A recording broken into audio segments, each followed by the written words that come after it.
Alright, so it's finally happening after months of speculation.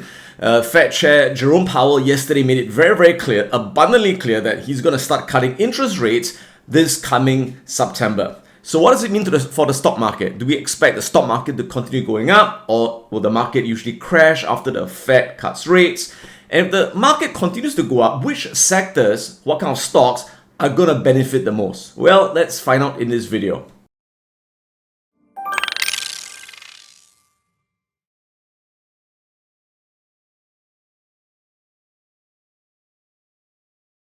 So after increasing interest rates aggressively in 2022 and keeping interest rates pretty high for the last 2.5 years, the Fed Chair Jerome Powell is going to cut interest rates for the first time this coming September. And in many, many ways, it has been a blessing for those of us who have had cash in fixed deposits, in money market funds, in bonds. We've had pretty good yields, right? But it's all coming to an end. So your nice 5% interest rate on your fixed deposits, on your time deposits, are all going to start coming down. So how much lower will interest rates go from here? Well, if you take a look at what is called the Fed dot plot. Now, there are about 19 members in the Federal Reserve Committee, and they will all vote on where they think interest rates will be, or they're going to cut to in the next 3 to 4 years. So, and that's why you can see that for each year, 2024, that's this year, 25, 26, and in the long run, you've got all these dots. So each dot represents a vote by one member. So they all have different expectations. So we take a median of where it's going to be. Now, of course, does it always play out exactly? No, it's just an expectation. Now, currently, the Fed funds rate, which is the short-term interest rate, is at 5.25% to 5.5%. That is the current rate range. All right. So what the Fed members expect is by the end of this year, they're going to cut interest rates by 25 basis points, which is 0.25%. So the median expectation is by the end of this year, the Fed funds rates or short-term interest rates will go to about just over 5%, which is actually still pretty high, right? But next year, by the end of next year, 2025, they expect it to go down to a median of 4.1%, in 2026, 3.1%, and in the long run, rates are going to come back down to 2.8%, which is still much higher than where we started in 2022. At that time, interest rates were near zero because of COVID. The Fed cut rates to zero to stimulate the economy. Okay, so let's answer the first question. As the Fed starts lowering short-term interest rates, then long-term interest rates start coming down as well. Okay, how will this affect the stock market? Will the market continue to be bullish, or will it be bearish? So to answer this question, here's a bit of basic economics to understand why the Fed raises and cuts interest rates in the first place. Now, think of the economy like a car. We want the car to keep moving. But if the car goes too fast, what happens? It gets overheated. Smoke coming out, right? So that's what happens when the economy is too strong, you get inflation. We don't want that, okay? So too fast, no good. Now at the same time, if the car goes too slowly and the car stops and stalls, we don't like that either. That's called recession, all right? So what happened was in 2021, the economy, the car was going too fast. Overheating, we had inflation. So the Fed had to slow the car down by stepping on the brake. So when they step on the brake, it's raising interest rates. So remember, raising interest rates means they're tapping on the brakes to slow the car down.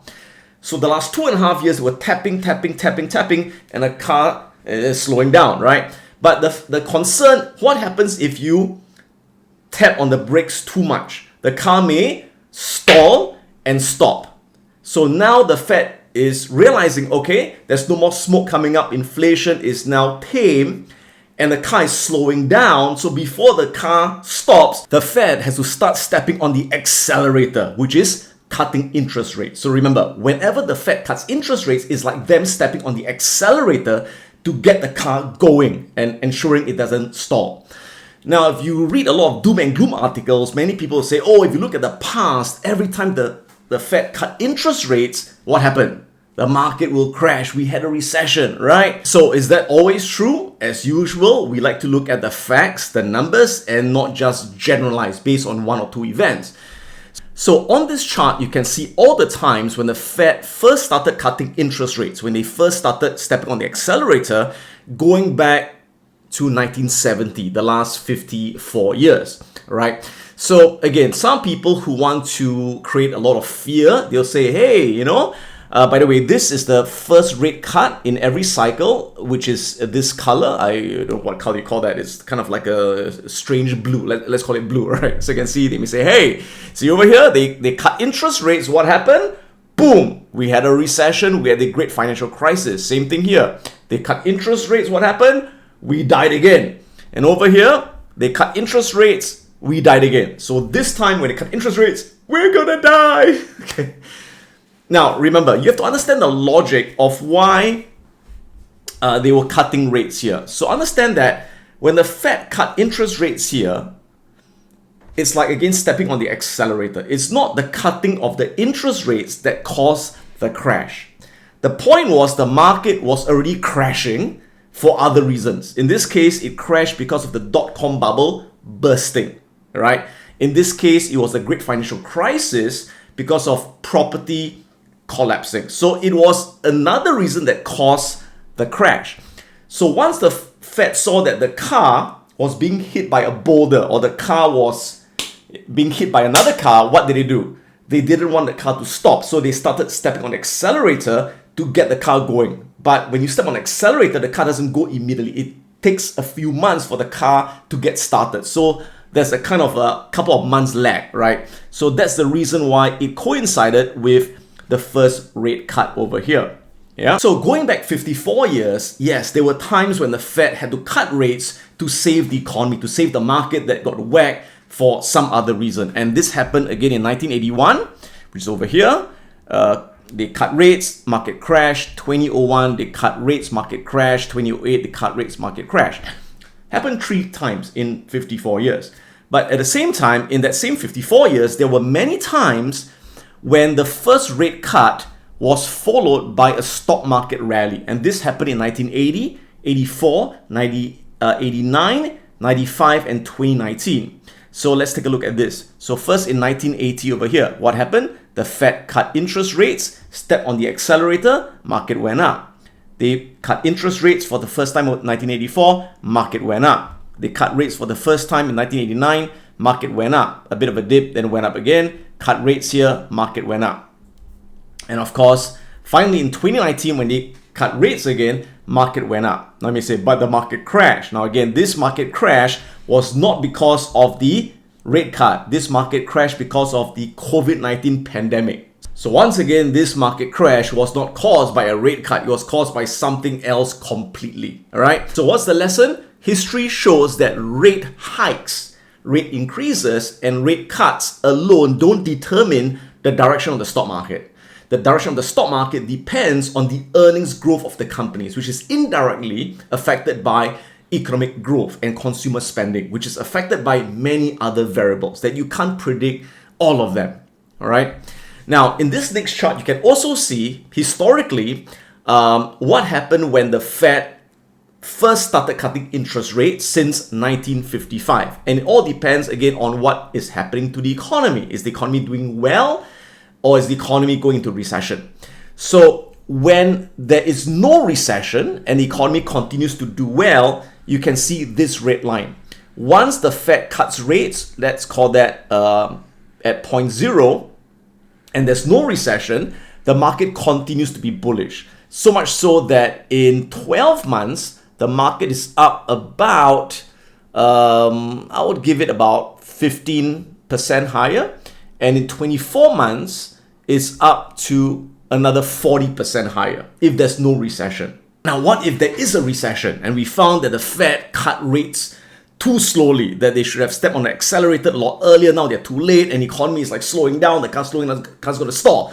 Then what do we expect? Then yeah, the market could go down in that situation, of which historically you can see that 6 months with a recession in orange, you can see if there's a recession that hits, you can see 6 months after the first rate cut, or over here, let's say about 9 months, the market may drop about 15% from where we are now. But in 12 months, it would rebound and we're just down about 5%. And within about 24 months, you've made back all the losses. So I keep saying it, that as an investor, don't be worried about recessions and market crashes. They are always temporary. That over time, in the next 12, 24 months, markets will always make it all back and be a lot higher. And especially if you hold on to good, high quality companies, they may not even drop very much anyway, right?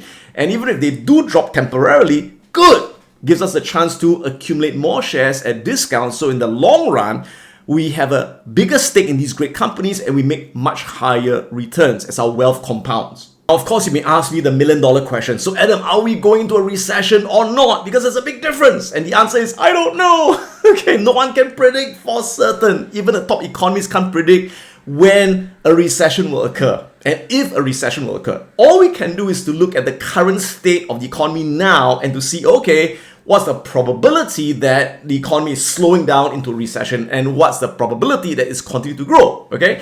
So there are two things we can look at. Number one, we look at GDP. And if you look at GDP, for the last quarter, which was quarter 2, 2024, GDP accelerated better than expected to 2.8% in quarter 2.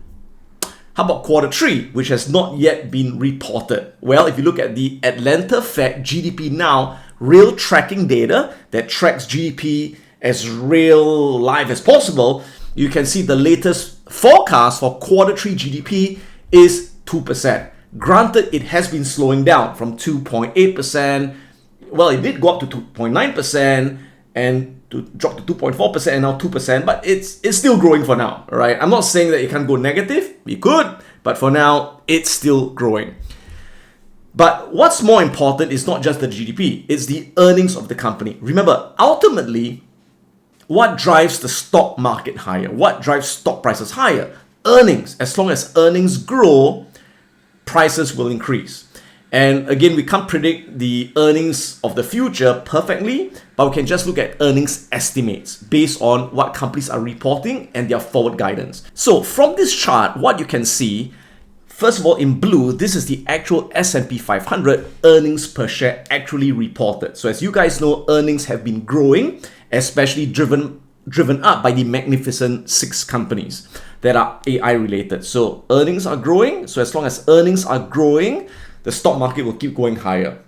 Now, how about the estimated earnings moving forward? So that's what we call forward earnings per share, which are again guided by the companies, right? So you can see in the red dotted line, that continues to be going up, which means companies expect to report higher earnings in the next quarter, the next year, and that would reflect in higher stock prices. And by the end of 2024, the forward earnings forecast will be $275 earnings per share for the S&P 500. By the end of 2025, which is next year, we expect forward earnings forecast of $300 per share. And by the end of 2026, forward earnings forecast of $325. So barring any unforeseen circumstances like monkeypox or aliens landing or a tsunami or earthquake, right? Companies should continue to grow their earnings in the next 3 years. The result, intrinsic values of the stocks of the businesses will keep going up and share prices will reflect the higher intrinsic values. I continue to be the most optimistic, the most bullish on AI-related stocks. Not all AI-related stocks, the high-quality ones that are extremely profitable, because I think that the bulk of the earnings growth will come from these companies. Your Amazons, your Microsoft, your Meta, your Palantir, your Google, your Microsoft, your ServiceNow, your ASML, your Nvidia, your Broadcom. These are the companies that are going to make up the bulk of the earnings growth in the future. Now, in addition to these companies, of which my portfolio is mainly focused on these companies, there are some other companies that have been left behind, as you guys know, in the last 2 years because of very high interest rates. So now that interest rates are starting to go down, these stocks that have been unloved, that have been cast aside, they are beginning to rebound with lower interest rates. So what are these specific sectors and stocks that will finally now benefit from lower interest rates? Basically, there are 5 of these types of stocks. Number 1 would be highly leveraged businesses. So what does this mean? Now, leverage means borrowing, okay? So some types of companies, they need to borrow a lot of money. They are highly leveraged because of the nature of their industry. Example, real estate stocks, especially companies in property development, in construction, they normally take on a lot of debt. Industrial stocks tend to also have a lot of debt to finance their high capital expenditures. Utility stocks also usually have a lot of debt, as well as material stocks, commodity stocks are very highly leveraged. So when companies have a lot of debt, what happens? They suffer with high interest rates, because when interest rates are very high, they have to pay a lot of interest on their bonds, on their borrowings, and that lowers their profits. Hence, they have not been doing well in the last 2.5 years with high interest rates. So now that interest rates are beginning to come down, you will notice that these stocks have started rebounding in anticipation of lower interest rates. So for example, you can take a look at the real estate ETF, which is XLRE. You can see, yep, it's starting to rebound in anticipation of lower interest rates. Why? Because once interest rates come down, these companies have to pay less interest on their loans, and their profits will increase. At the same time, they can afford to take more loans at lower interest rates. All right. What's the next one? Next one would be materials or commodity stocks. You can look at the ETF, which is XLB, and you can see same thing. It has now started to rebound with the news of Fed cutting rates. Next would be industrial stocks. Look at XLI. Industrial stocks ETF, again, you can see rebounding. And finally, real estate stocks, right? XLRE, that has also been rebounding. Okay. Now, as you guys know, generally, I don't like to invest in companies with a lot of debt. I avoid them like the plague. So that's why I tend to not like real estate stocks. I don't like commodity stocks. I don't like utility stocks. I don't like industrial stocks. But there are exceptions of companies in those sectors that don't have that much high debt. Example would be in the real estate sector, I own Lowe's, which is the main competitor to Home Depot. And Lowe's itself doesn't have very high debt, but it is in the real estate sector. So as interest rates come down, you realize that more people would be able to afford housing, okay? Because mortgages will come down. So they will buy more houses, they will construct more houses. And then of course, Lowe's that sells all these do-it-yourself home improvement equipment and services, they will do well as well. So you can see recently Lowe's has been rebounding as a result of this. Next, asset to benefit obviously will be REITs, real estate investment trusts. Now, like I said, I don't like to invest in real estate companies like property developers and construction companies, but I do invest in REITs very selectively. And personally, I tend to focus on some of the Singapore listed REITs that are of the highest quality because there's no dividend, there's no taxation on dividends. So if you notice that if you're investing in Singapore listed REITs, in the last 1 week or so, there's been a pretty good rebound in these REITs. So I continue to hold these REITs, and I think they're still very attractive with very nice dividend yield. And while our interest from the bank is going to start coming down, it is a good time to lock in some of these higher rates in these high quality REITs. But again, remember, in Singapore, there are over 40 REITs. And out of the 40 REITs, I would only say that probably 5 or 6 are of high quality that I would dare to invest in. The rest of them, I wouldn't dare to touch them, right? So be very careful, only invest in a high quality REITs. Now, you can also, of course, invest in US REITs as well, but I don't because I don't like to pay the 30% withholding tax. And of course, if you don't know which REITs to choose, you can look at the REIT ETF. Example would be SCHH. And as you can see, the SCHH, the REIT ETF, Schwab REIT ETF, that has been rebounding as well. You can see this was obviously a downtrend. When rates were going up, REITs were suffering because of the high leverage of REITs, right? You can see it was waving down, downtrend. Now it's reversing up, where it's making higher highs and higher lows. So you got to wave up, you got to wave down, you got to wave up. Now, as you guys know, I never like to buy after a wave up. I like to wait for the next wave down before adding more to catch the next wave up. So don't chase it. Although the new trend may be an uptrend, but don't chase it at the top of the uptrend. Wait for a retracement to kind of like add a new position to that, right? Now, the other asset that will benefit from lowered rates is obviously small to medium-sized companies. So small to mid-cap companies, which is measured by the Russell 2000 index, as you guys know, that has been underperforming in the last 2 to 3 years because of high rates. Now rates are coming down. Small to medium-sized companies should be rebounding. Now, personally, I don't feel comfortable investing in individual small to medium-sized companies because they tend to not have very strong economic moats. They tend to be less predictable and they tend to have a bit higher debt. But I do have a position in the ETF to catch their rebound as rates come down. So there are two things you can look at. One would be the IWM, which is the Russell 2000 ETF. As you can see, that has been consolidating in this range, right? This range here. And it broke up. So wave up, wave down, wave up, wave down, wave up, wave down, wave up. So it's beginning to catch into a new uptrend, right? So I didn't buy this one. I bought the cousin of this one, which is the small cap growth ETF, ticker symbol VBK. I've been holding this for a couple of months, and again you can see it's now on this new uptrend after going through a crash with high rates. Now rates coming down. You can see wave up, wave down, wave up, wave down, wave up, wave down, added more here, now waving back up. So that's the VBK, small cap growth ETF. Next beneficiary of lower rates, dividend stocks. Why? You see, people who buy dividend stocks, they're looking for dividend yield. They're looking for income. In the last 2.5 years, they say, you know what? I don't need dividend stocks, which have some risk. They put their money into money market funds because money market funds, which invest into certificates of deposits, time deposits, and short-term bonds, they've been offering very good interest rates. And that's why you can see that in the last 2.5 years, money market funds have reached a record high where they're now sitting at $6.24 trillion. So there's $6 trillion of money parked into these money market funds, earning very nice 4.8% to 5% interest rates. But that is now coming to an end.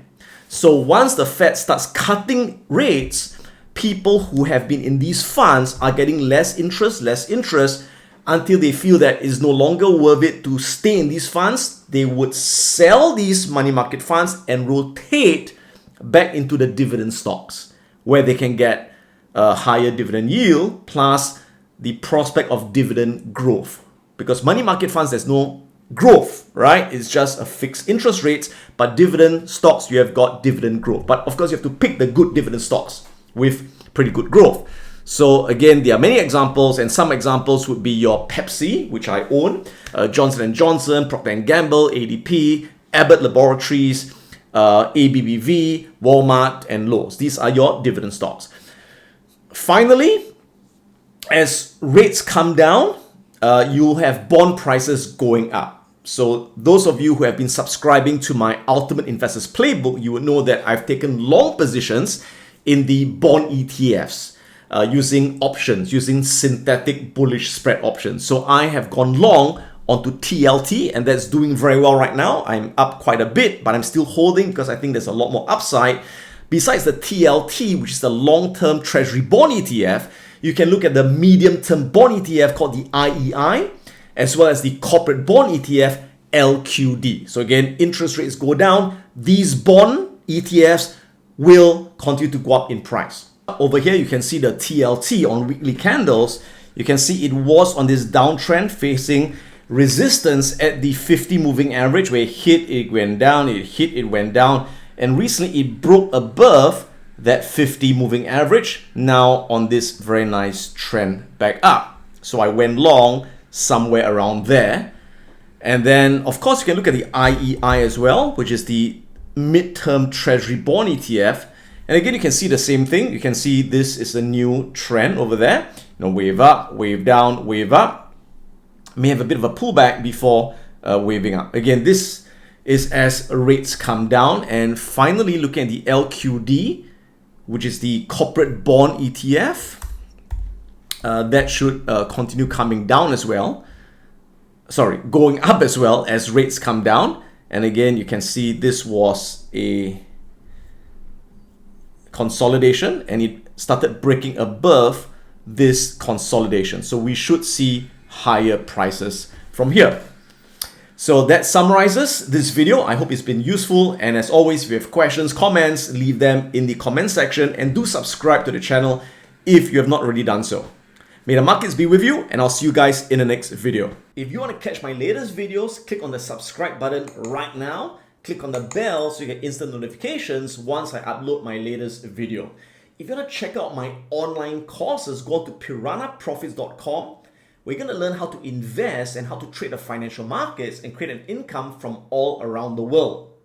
If you want to join my live Wealth Academy program, go on to wealthacademyglobal.com and find out more about how you can learn investing and trading live online. This is Adam Khoo, and may the markets be with you.